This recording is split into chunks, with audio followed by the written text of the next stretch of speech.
Hey, this is Tony and Tom. We're both from the band Turbonegro.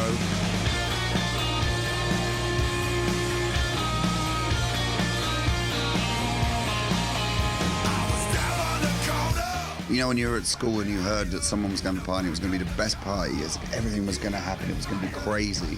All the girls from other schools were going, there was going to be loads of booze and loads of drugs, but you were a little bit scared as well because it did have the potential to go really, really wrong. That's Turbonegro.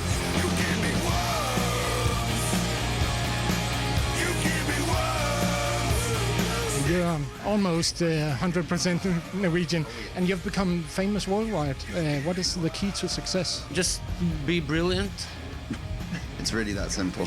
No, I think, honestly, as a sort of outsider I'm not from Norway and I joined the band later, so I can definitely say that it was a cross between a familiarity in the fact that they didn't sing in their native language, which does help, obviously, worldwide, but also the fact that there was such something very kind of like other and very kind of slightly strange and Scandinavian about them. Why do you think Norwegian rock is doing so well internationally?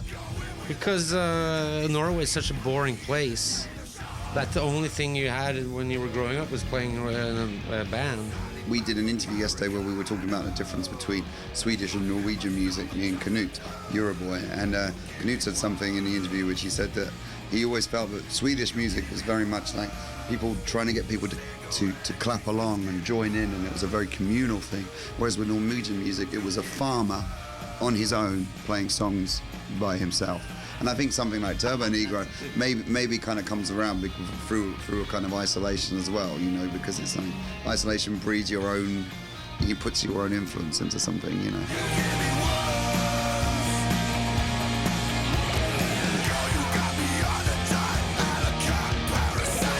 You actually started out, Tony, as a fan of the band.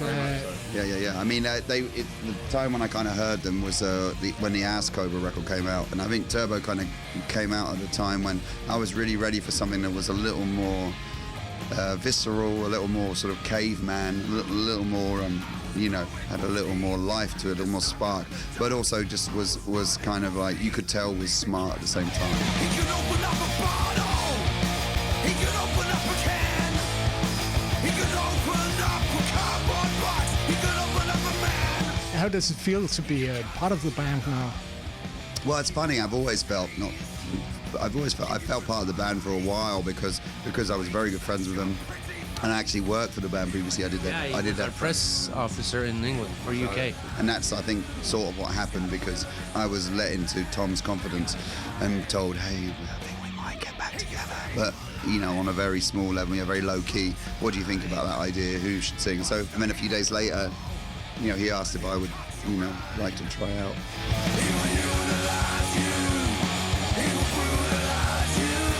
The first thing was, right, let's play together. Oh, I'm quite nervous about that. Let's see how that goes. The next one's like, okay, we're going to play a show. All right, let's do that. Okay, we're going to go and, write a record. Okay, let's deal with that. Okay, we're going to go and play a tour. So I think everything you think of, I think if you think of the enormity of the change from the beginning to where we are now, then it will be overwhelming. But the fact that it has been steady and, and like today culminates in playing on the main stage of Roskilde, one of the most famous festivals in the world.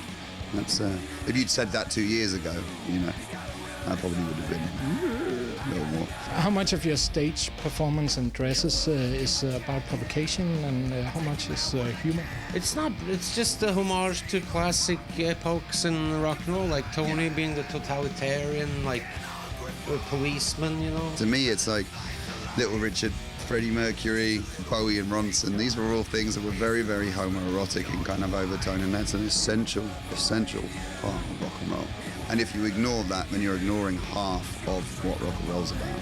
If you ignore that, you can go back to your little job at in Örebro at Joe and the Juice, and with your fucking angler haircut and your brand new tattoos. If you ignore that, you end up like Limp Bizkit or something. You end up like a white mall band.